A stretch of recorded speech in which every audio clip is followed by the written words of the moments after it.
It hasn't been a good first quarter for Meta. Actually, I should correct that. It's been a pretty decent quarter for Meta in some ways. Its share price is off just 3% for the year versus the broader NASDAQ composite, the index that it's a part of, which has declined more than 10%. Its share price has long been decoupled from its reputation. But culturally, Meta hasn't had a great time of it. Over the past month, we've seen the ambush publication of Careless People, a memoir written by Sarah Wynne Williams, the company's former director of public policy. It's a front row seat to a crucial period in Facebook's rise from a cute diversion to the most powerful media platform on the planet. It contains many jaw-dropping revelations about just how vain, windblown, and, yes, careless Facebook's leadership was during that period. Then, a few weeks later, came Adolescence. It's an astonishing new Netflix show, shot in one take for each of its 4 devastating episodes. It's about a 13-year-old boy who kills a schoolmate, in part due to both radicalization and bullying on Instagram. While fictional, the show has touched a chord and a nerve, with a huge conversation erupting in the UK in particular about what to do about kids and phones and social media. To discuss these two phenomena, I'm joined by my colleague, the Spinoff's head of audience, Anna Rafferty-Connell. She wrote about adolescence for the site, has read Careless People, and is one of my favourite people to discuss social media with. Kia ora, Anna. Kia ora, Duncan. Back to our favourite topic again. Our very chill beat of talking about social media. Yeah, and one that unfortunately is, you could do a daily on this and never get near the bottom of it. Let's start with Careless People, written by Sarah Wynne Williams, a New Zealander. And well, what do you make of it? Look, I really enjoyed it. It's not a tricky read beyond the fact that it confirms, I think, some very disturbing things about the people running Facebook. I think most striking for me across all of it, and we'll get into the various bits and pieces, but was that Mark Zuckerberg, who people have sort of talked about lately as kind of having, pivoted to cozy up to Trump and ditched his sort of values and previously held values and beliefs. And what's really apparent is that he never had those values and beliefs. Or any values and beliefs that are particularly discernible, right? I think the sort of genuine sense of, it's not naivety. It's like they just feel it's their God-given right to build this thing without consequence. That whole Facebook thing around moving fast and breaking things, I think used to be sort of interpreted in this kind of cutesy way around innovation. And it genuinely now reads like, no, we're going to break democracy. We're going to break a whole bunch of stuff that are fundamental to, I guess, kind of cohesion on planet Earth. It's just like some of the stories are absolutely wild. Yeah, so just a bit of background about Careless People. It's written by this New Zealander from Christchurch. Her sister Ruth was quite a prominent TVNZ reporter for a while. She went to and worked as a diplomat at the UN and became obsessed with Facebook. A big chunk of the early part of the book is her trying to get in, her just seeing its potential, what it could be, but also being quite prescient about the challenges it would face as it got bigger and became more on the radar of politicians in terms of what it could be for both good and ill, depending on the particular politician in question. And so she sort of lobbies her way in and then arrives, right at the upper echelons of the company. And increasingly as they encounter what, she foretold, she becomes, she's very regularly traveling with Zuckerberg and Sheryl Sandberg, who's another big character in the book. And it's funny, I've read the Facebook Story, which is Stephen Levy, the former Wired editor's really brilliantly researched book about a similar period. And, this is the first time, though, I've seen inside the company. That's richly reported, and it has actually a lot more detail about all the different broad contexts of the company, the Instagram acquisition, and so on. This is really these sort of little pen portraits of scenes. Yeah. And the characters that emerge from them And we should say this is a memoir, Yeah. and Facebook has been granted an injunction to stop her promoting it. They didn't seek comment from them because it's considered memoir rather than reportage. But it has the ring of truth. It sort of lines up with feeling like what's on the other side of a lot of the reporting that we've read over the years about how this company approaches the world.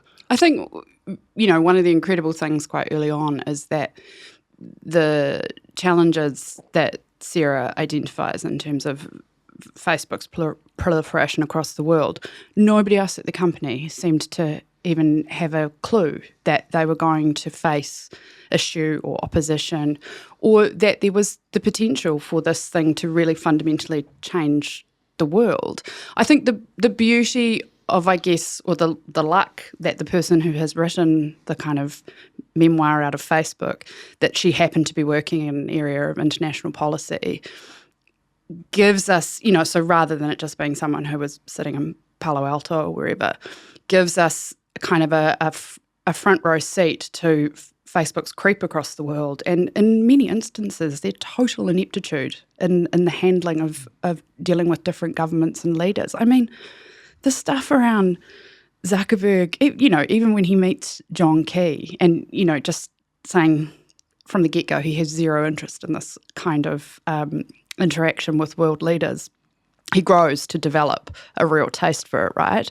The John Key interaction is quite... It's hilarious. Because he basically is saying, I don't want to meet that man, while John Key is like right there. It's real Iannucci-esque kind of it's like material. Farcical at times, like Monty Python kind of skit level farce. The dinner that they sort of go to, and Sarah talks about switching name cards. Nobody wants to talk to Mark Zuckerberg in the beginning. And I think the thing the book traces really is the complete change, that he's sort of, not even by the end of her kind of tenure, by the middle of her tenure, is having pull-asides with Obama, and he's on stage with the completely, the power makers at the world, and Sheryl Sandberg's travelling to Davos, and, but they just seem, they don't care, they really don't care about the consequences of the decisions, and they just want to get their own way.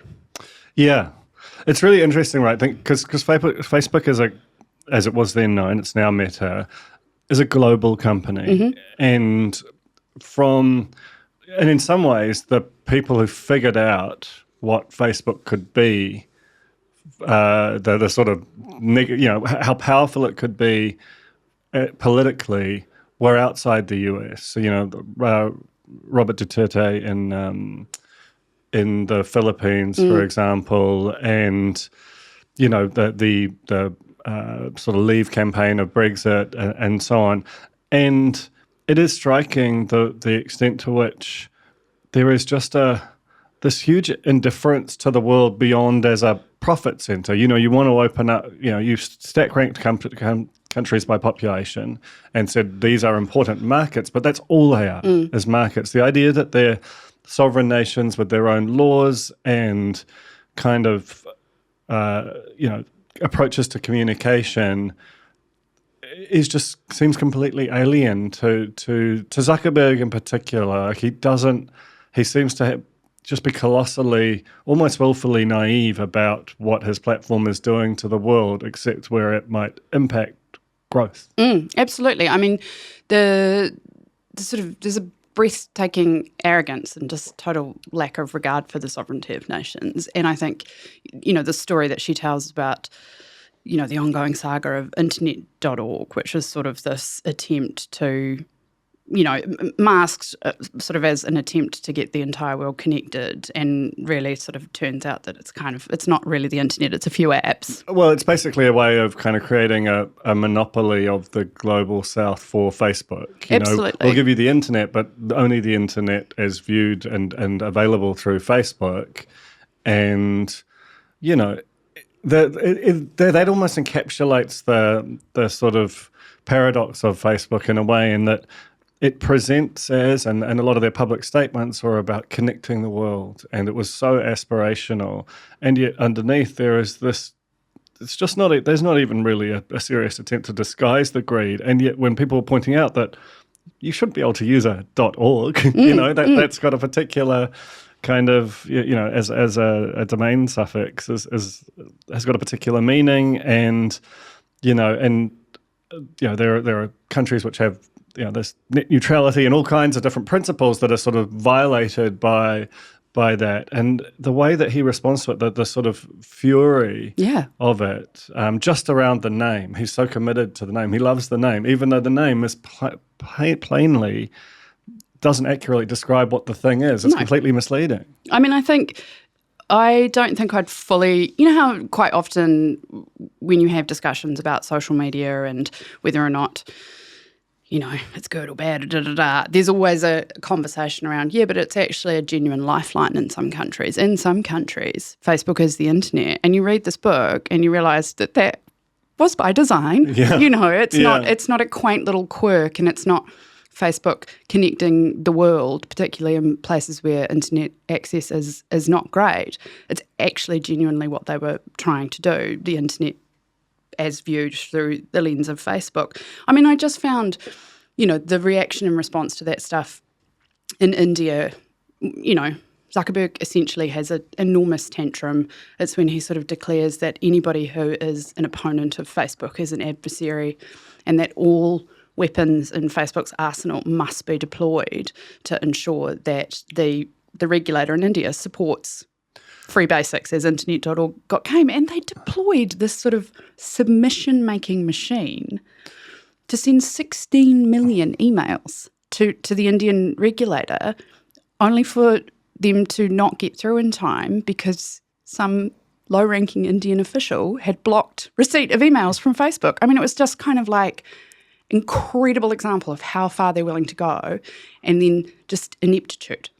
It's interesting, right? Because the Mike Isaac's book about Uber details a lot of really similar tactics it would use. I mean, they went incredibly dark, down to identifying specific city officials, Uber accounts, and turning off Uber for them in a way that kind of made it look like Uber wasn't operational. They were just, Travis Kalanick era at Uber is rightly kind of considered the sort of zenith of just appalling behavior by a technology executive, and led to his ouster ultimately. The thing is that Facebook viewed that admiringly and deployed the same techniques, and there have just been no consequences. That's in part because, and this remains true to this day, that Mark Zuckerberg has a majority of voting rights in Facebook, so he really can't be ousted at this point. But it's that gap between, a few years later when he does this kind of this clear flirtation, which I'd actually almost basically forgotten about. Oh, yeah, the run for office. With running for office. Yeah. After basically he was dressed down by Obama for, carelessly allowing Trump to win, which, look, that's a very legitimate debate with the extent to which Facebook was a material impact on the 2016 election. But the fact that Zuckerberg's response was to basically turn himself into a simulacra of a campaigning politician, going to the sort of swing states and the early primary states and, just doing the politician things, making these inane kind of like sub-Sorkin speeches about... It's really shameful. This is the main thing I get out of it, is like, you are such embarrassing people. This is the thing. It's like, it's really cringe, Yeah. It's really cringe when he is Zuckerberg talking about, this idea and whether or not it's a good idea for him to run for office. And he's on the plane with, at this point, completely beleaguered Sarah Wynne Williams. And she's like, who's like almost died during childbirth. She has had a lot of near-death experiences, this woman. There's the shark and then the horrific childbirth experience. And she says Rosebud, which, is an allusion to Citizen Kane, and Citizen Kane, obviously the inspiration for that being William Randolph Hearst. And he just doesn't get it. He just doesn't get it. It's like there's a level of sort of understanding of some sort of basic ideas around how the world functions and how people function together that he just does not understand. I think that's the thing. It's just kind of like, imagine being exposed as being this kind of craven, but also this like naive, you know? It's a weird combination. It is. It's like a robot combo. Yeah, it's odd and just not at all kind of the forces. It's I mean, God, it's such a, like, speaking of cringe, to make a comparison to Trump is obviously redundant at this point. But there was that amazing Ezra Klein essay about his disinhibition being Trump's kind of most powerful thing, and it's almost like that absence of like the fact that Zuckerberg can't really imagine being wrong is his, like that he doesn't. There's some kind of really core function of humanity that doesn't seem to exist within him, which is obviously what has driven him to achieve what he has, which is not inconsiderable. But the fact that the downstream consequences of that seemed completely compartmentalized feels really crucial. And just a sort of like a complete belief that if, like the running for office thing, if he doesn't like the way somebody treats him or the way that he observes something is going down, he fundamentally believes that either he or Facebook could do it better, and that's everything. Yeah. It's just, astonishing. I mean, I think the question around Facebook's influence in the 2016 presidential election in the US is kind of interesting, because I totally take your point around that being contested space. But the revelations about the way that essentially, instead of engaging diplomatically or conceding anything to the nation states they were talking to, the strategy, as articulated in Careless People, is to get politicians so hooked on Facebook as a tool for winning elections, and I think Trump and the people behind the Yes Vote for Brexit clocked that before Zuckerberg did, that they will never get off. So they've just made it kind of like crack. And I think all of our politicians, I often think about sort of the kind of dissonance between concern they express around the influence of social media and then the fact that they aren't ever getting off those platforms that allows them to have a completely unfettered, disintermediated conversation with people. And I think that's the issue. We'll talk more about that later on, because there's a clip from David Parker who said something very interesting on that front recently on an episode of Gone by Lunchtime that I want to play.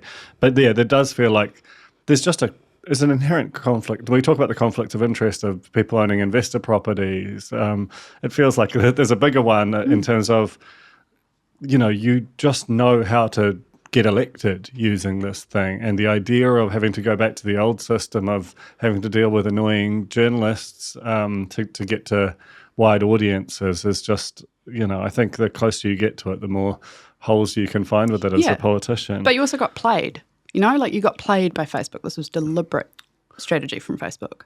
Yeah. So the other big character in it is Sheryl Sandberg, who, if anything, comes off somehow worse, or at least in terms of, like, she was always, to my mind, she was considered the adult in the room. That you had Zuckerberg as the sort of boy genius, but kind of a bit as described, and as we've been discussing, that kind of lacking certainly some social graces, certainly some kind of socio-political instincts. But Sandberg, famously published Lean In as her memoir, which was both hugely acclaimed and then became the subject of derision relatively quickly.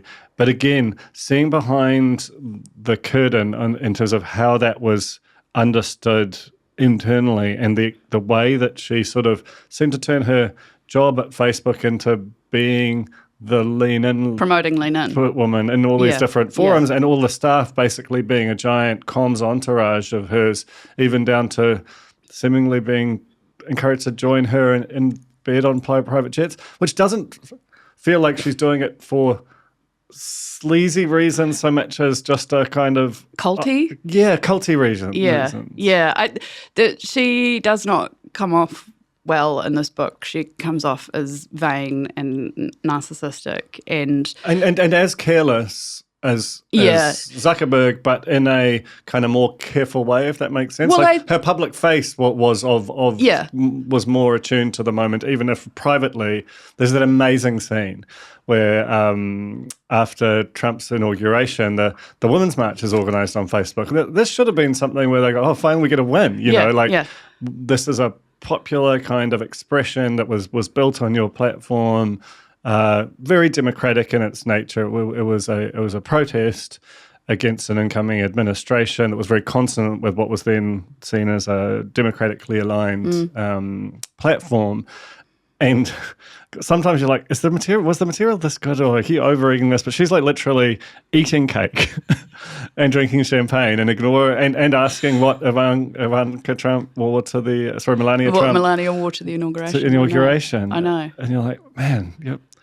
She just, like, I think you're right in that the perception of her as being the grown-up in the guardrails is just completely blown apart in this memoir.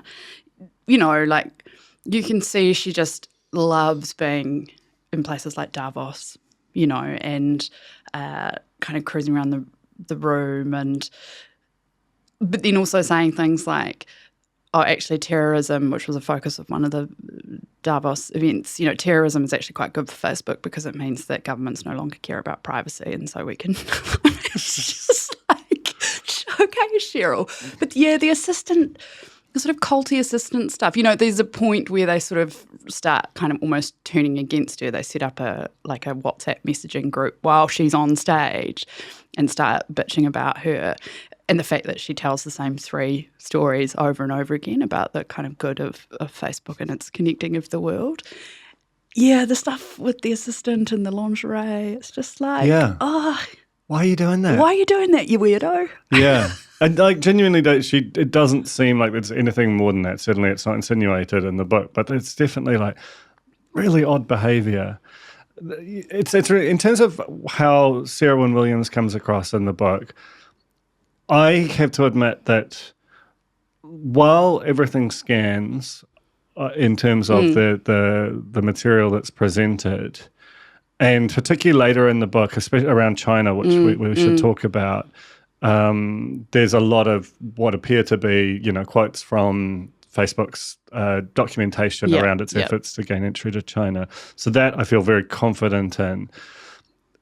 She as a character it gets a bit relentless, the I was right and only I could see it kind of aspect of it, in a way where I feel like as an editor I might have encouraged her to be wrong a bit more, and maybe to include a few grace notes around Zuckerberg and Sandberg, if only to kind of make it not seem like a pure attack on them. Like there must have been some things that they were good at, because there was just a tonal relentlessness to it, which makes you sort of go, I can imagine this written from the perspective of Joel Kaplan or Sheryl Sandberg or Mark Zuckerberg, and coming off different, you know, and that's and obviously memoir, that's it's your perspective, but there's just something a little bit where I was like, just from a tone editing kind of writerly perspective, that I just occasionally was like, okay, we get it. You're the only one who can see this, but it's a lot. Yeah, I think you're right in describing it as relentless, because it doesn't matter which country they're going to or which kind of enormous sort of issue of global importance.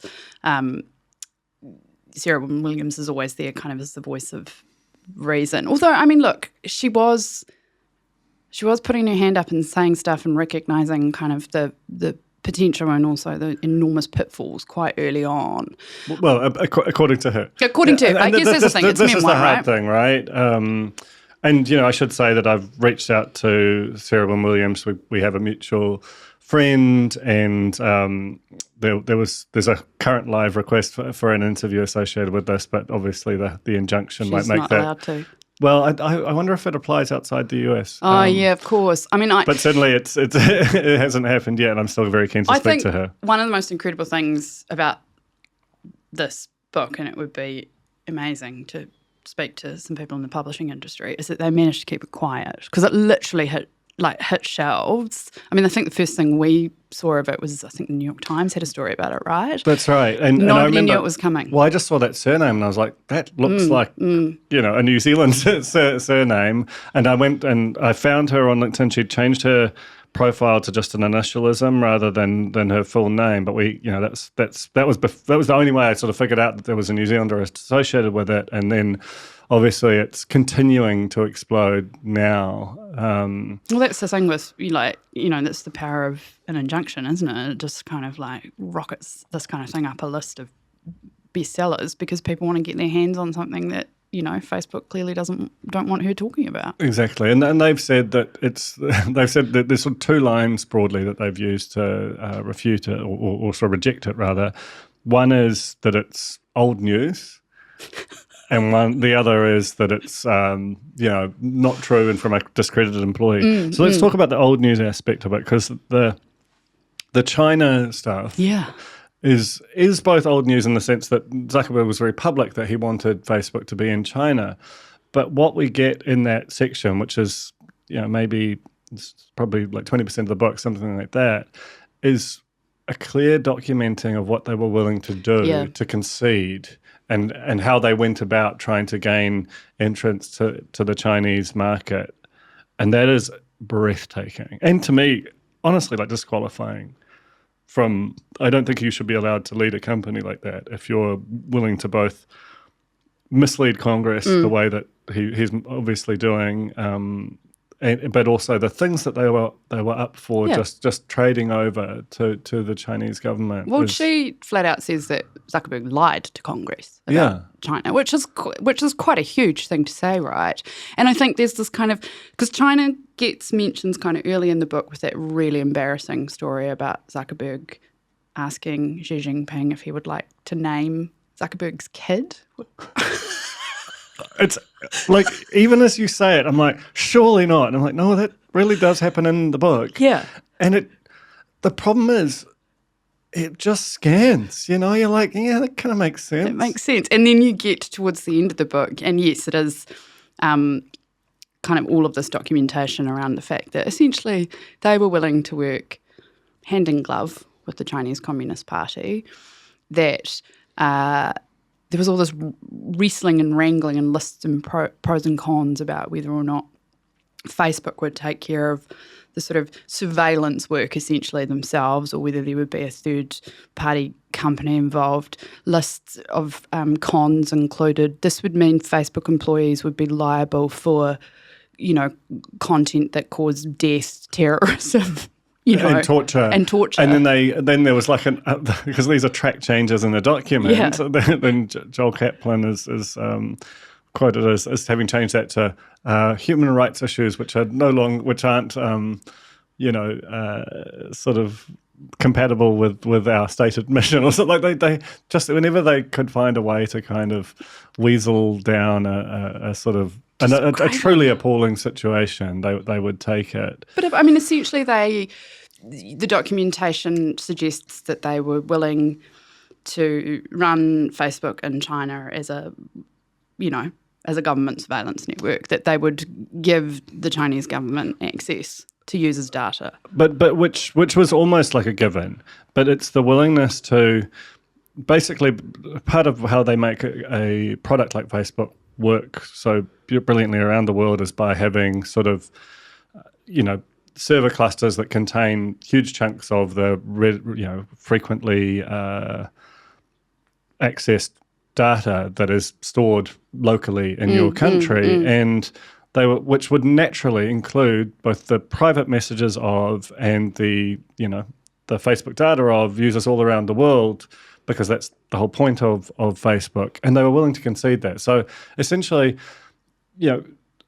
after Snowden's revelations in 2012, Mark Zuckerberg was famously quoted as upbraiding Obama over the kind of selective surveillance of American citizens, but by penetrating Facebook's network.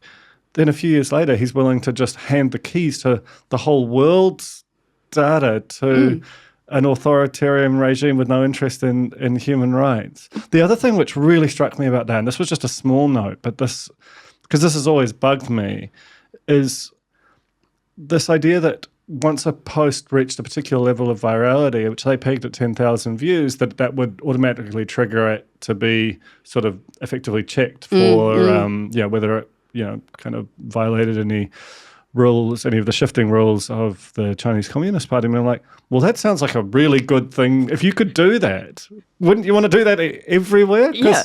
Like then you might have, for example, with the mosque shooting, found out that there was a terrorist attack happening in New Zealand. Like these triggers are just basic common sense, and you were only willing to offer them to like a ruthless or authoritarian regime. I can see why that would have been really satisfying for you with the sort of, build.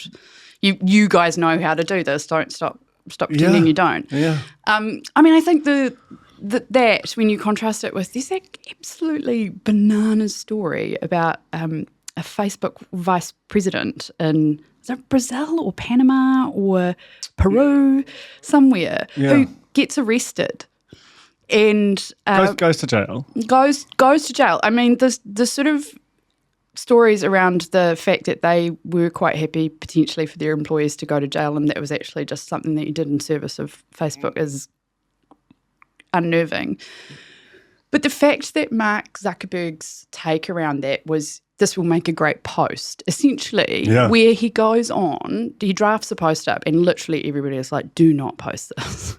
He goes on about how, because this guy's being arrested around the contents of some WhatsApp messaging that the government wants to get their hands on, to be clear, in pursuit of criminals doing bad things.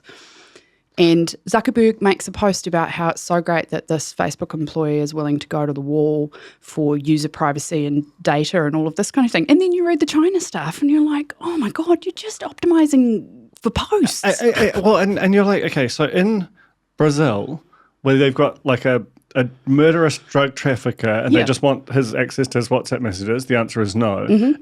In China, the whole country's messaging with where they've done nothing wrong, that's fine. Yeah. Like it's breathtaking, and it's not really disputable in terms of like those sections are just clearly, there's direct quotes from messages and emails. That's,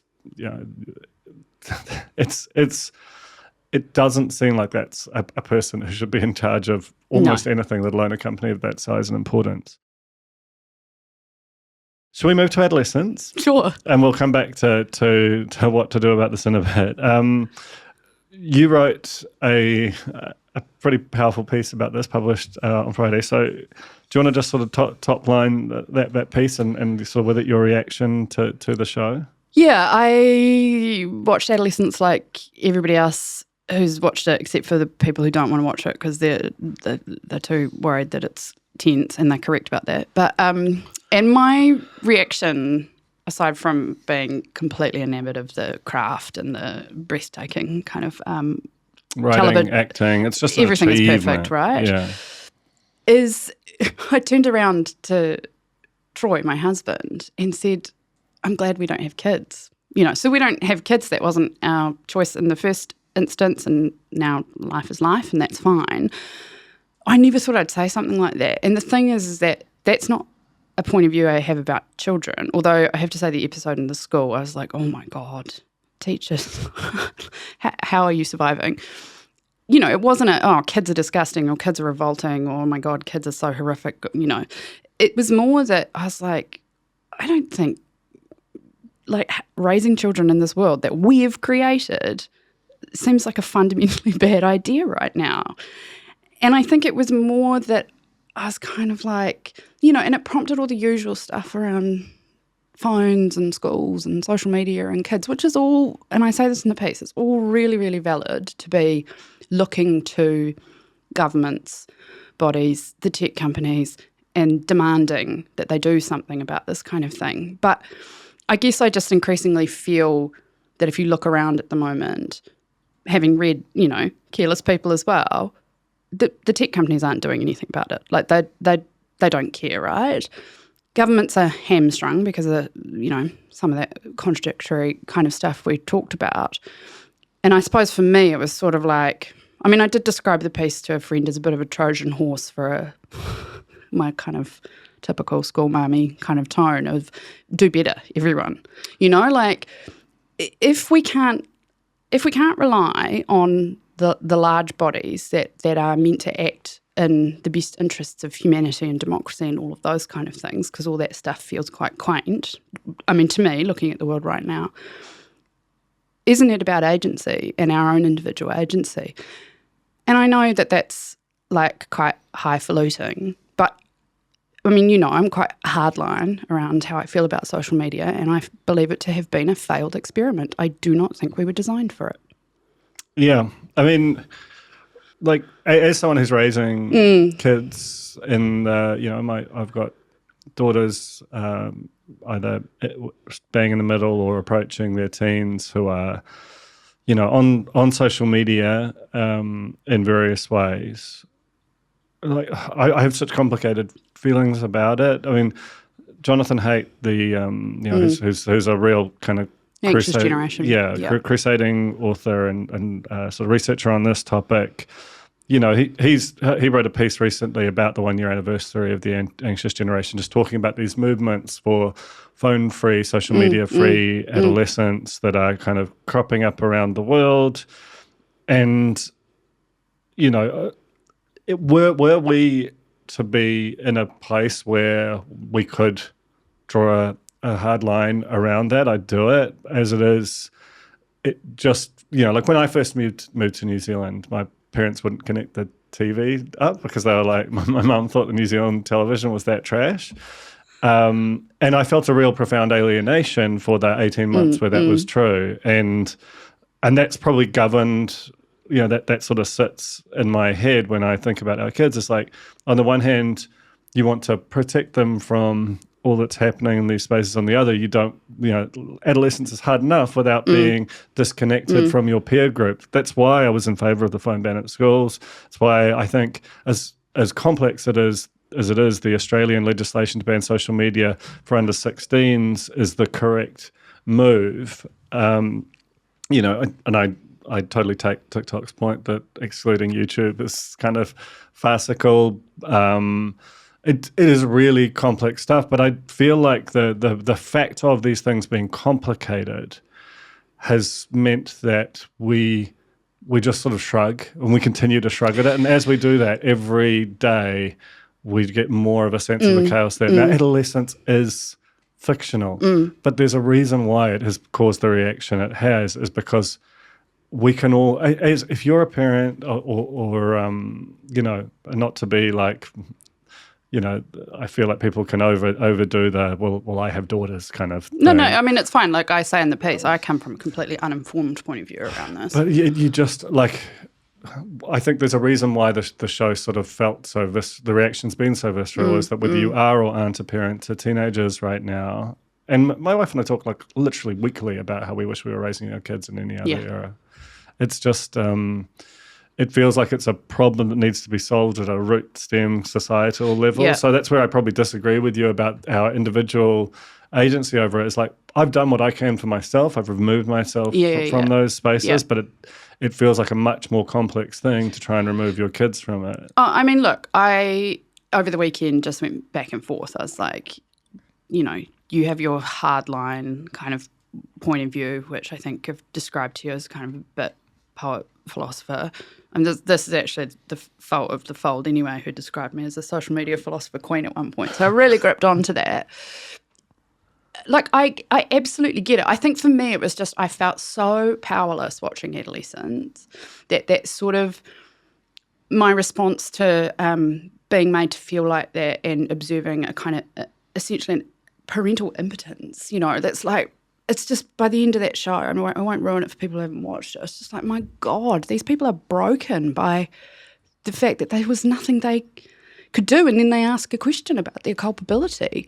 Like I don't think, I guess my frustration with the phone stuff is that I do feel like, A, this type of show prompts the exact same round of 29 think pieces that we've already read and written, and B, it does take on the quality of like people just kind of pointing fingers at various entities or whatever, and they all just kind of put their hands up and go, oh, but what about blah blah? And so my response to that is to kind of go to, it's not quite root stem, but it's to go to the fact that like we made the world, adults made the world. I mean, my piece was really about adult behaviour and the fact that if we, and I, this is what I find hypocritical about the use of social media by politicians. It's what like if you are in a position where you are in control of spending, marketing spend, media spend, and you're still funneling God knows how much money into these platforms, whilst also kind of wringing your hands about adolescence and telling everyone how, what a wake-up call it is. I mean, I think at some point we have to get at least comfortable sitting in our own hypocrisy around some of this. And I mean, I guess for me, the thing is, well, people are going to keep talking around in circles around the solutions to this. The least I can do is advocate for others to grip on to civil discourse, the tenets of civil discourse. Like if adults feel fine speaking to each other the way that they do online, right across the political spectrum, why would we expect anything different of our kids? If we're all performing, online for likes and recognition and virality, why would we expect our children to behave any different? I mean, it's not an answer, Duncan. I know that. Like, it's a very complicated matter. And as I said over the weekend, I was like, oh, yeah, but I like the convenience of being able to message my friends on Instagram. Like complete hypocrisy. You, at least, are not as hypocritical as I am. Well, yeah, but, I mean, the spin-off is still on all these platforms, and we've talked privately about whether that should be the case or not. Yeah, I mean, on some level, that's one of the things I'd most admire about what Sinead did with taking stuff off Facebook when she did, was it was a real gut sort of principle-based call, and she did it. And, I think doing it when she did it, and as loud and proud and consistent as she's been, that's a big part of, that's a huge prescient call, I think. And having done that, you train your audience, and we see our Facebook foot traffic, heading towards zero pretty fast now. It's that's just what the company's like, right? It's indifferent to the consequences around it. Last thing on the show, the thing that's interesting about it, right, is like it's and there's been some predictable critiques about the fact that it sort of is centered around the killer rather than the victim. I personally don't have an issue with that. There are plenty of victim-centric shows out there. This one is about this sense of that raising boys in this environment is different from raising girls. And again, my wife and I talked about how grateful we are that we have 3 girls. The raising, as hard as that is, that it's be scarier to raising boys, because there is a real gendered thing.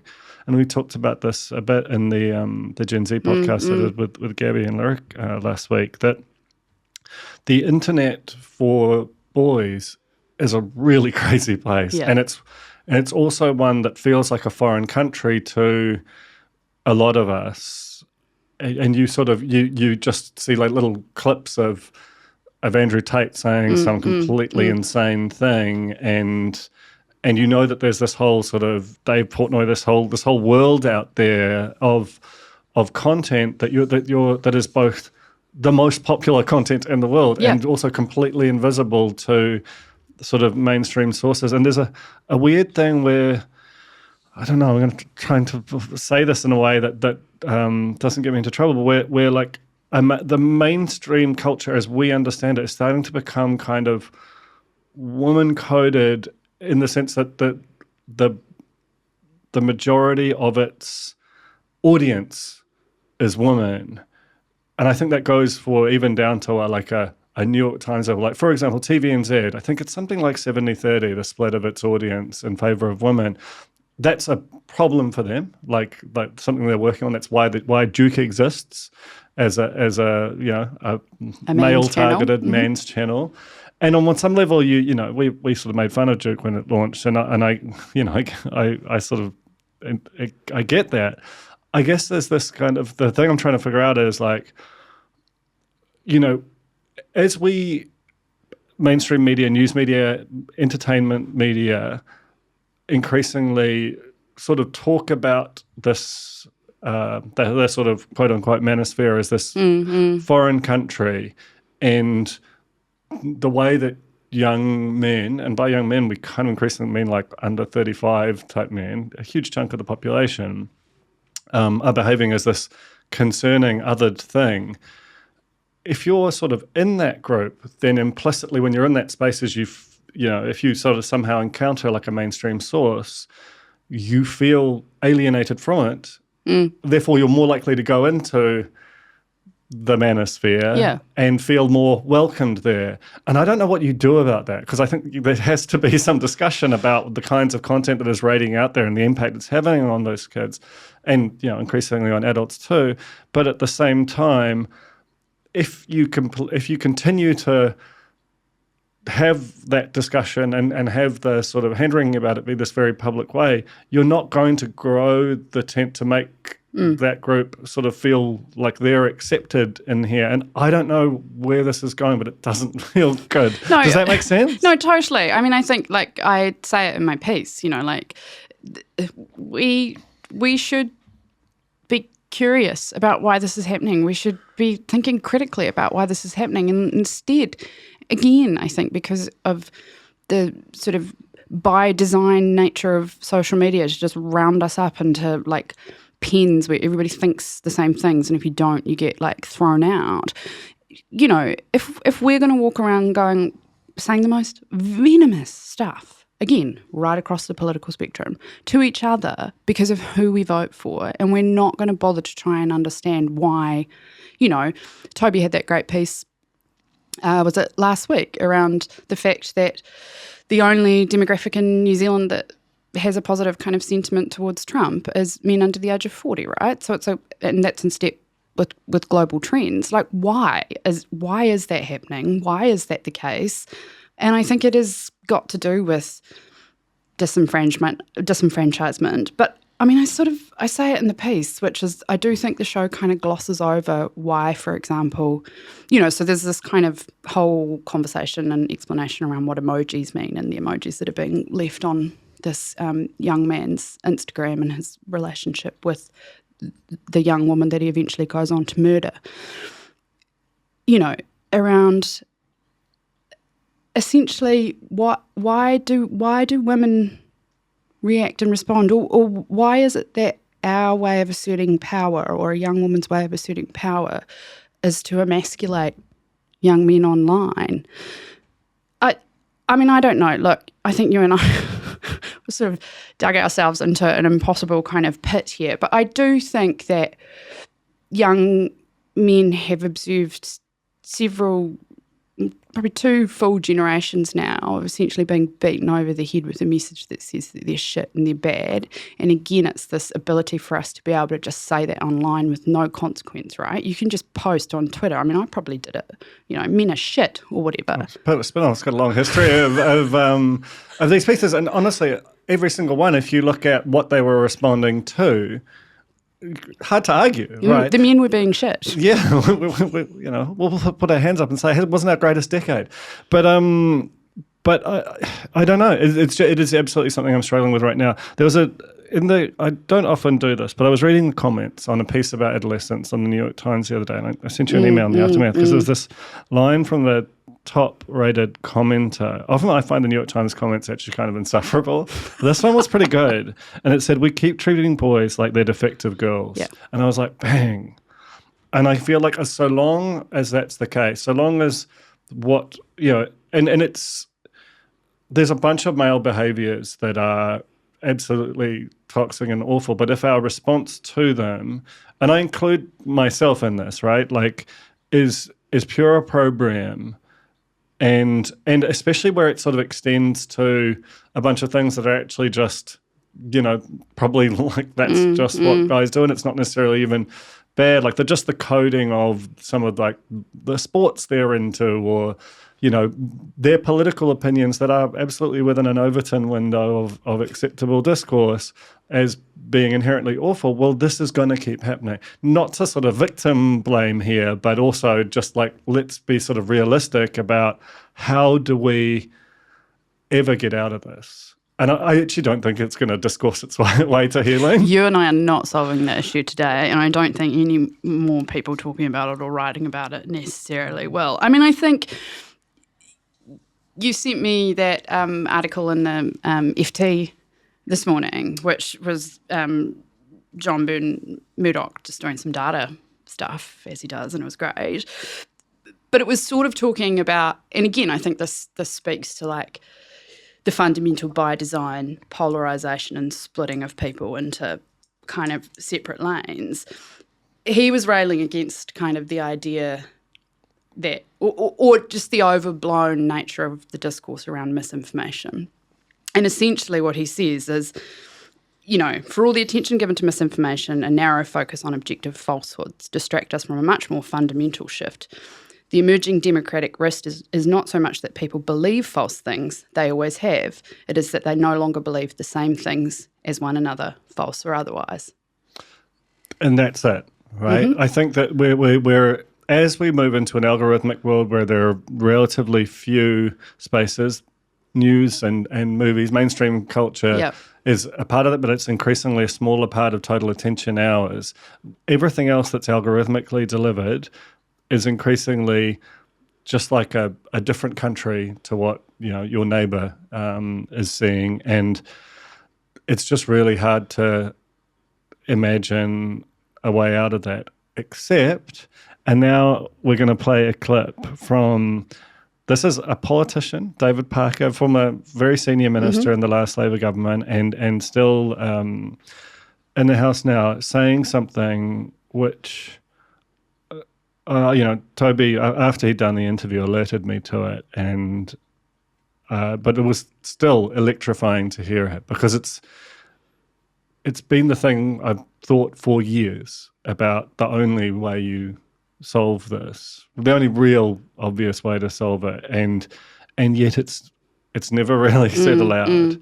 So I was wondering if you could play down that clip for us. Well, at the moment, there's a piece in our telecommunications legislation which says that social media companies are not liable for content that is published through their platforms or given access via their platforms to people who use them. In the way that a conventional publisher would be, for example, the spin-off would be responsible for something published. Yeah, like if I defame someone on this platform, or you do, or I do something that's in breach of censorship laws or obscene, or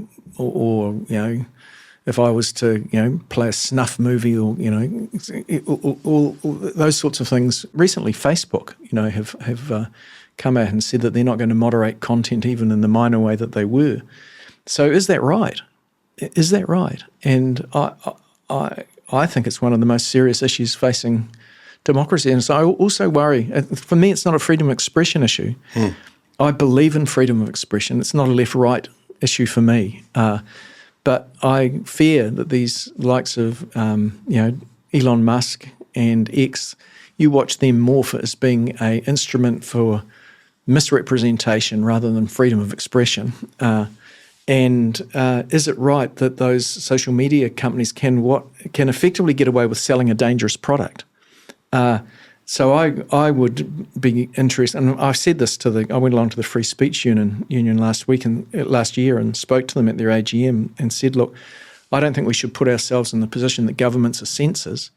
I think we should remove that exclusion of liability and let the courts determine the balance between freedom of expression and the duty not to sell a harmful product, because in my mind, there's no doubt that the product that's currently being sold is harmful. What do you reckon? Yeah, well, I mean, the product being sold is harmful, right? It's like what was said about cigarettes. Yeah. And we don't let people under 18 smoke. I mean, or buy cigarettes. It's quite a good comparison, right? Yeah. Like the product still exists. If you want to use the product, you pay a very high excise tax because of the externalities associated with it. It's a highly controlled product, and it's one that we think about it with a sort of a public health lens. Now, I'm very skeptical, I would say, about using a public health lens on communication. But I do think that there is the removal of liability to me. I mean, even from if I've got a law firm, I'm very excited about that. It would lead to an explosion in defamation actions. I'm sure of that. It might mean that Facebook just leaves the country to kind of make an example of us.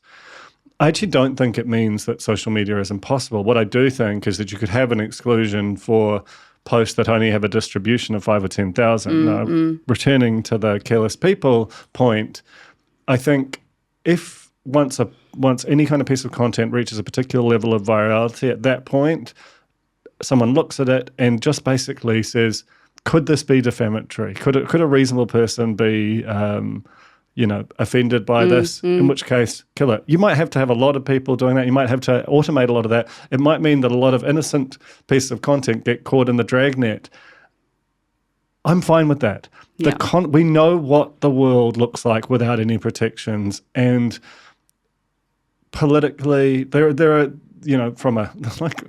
there's trade wars, there's actual wars, there's all these things that feel traceable back to the fact that there are no consequences for the wide distribution of inflammatory content. In fact, there are consequences. They're very positive financially for the companies involved. But I just think to hear David Parker contemplate that was probably the most hopeful sort of moment I've had in a long time in terms of thinking, is this how society ends, or is this a storm? Yeah. I mean, I think Parker talks about, the American equivalent, which is Section 230, right?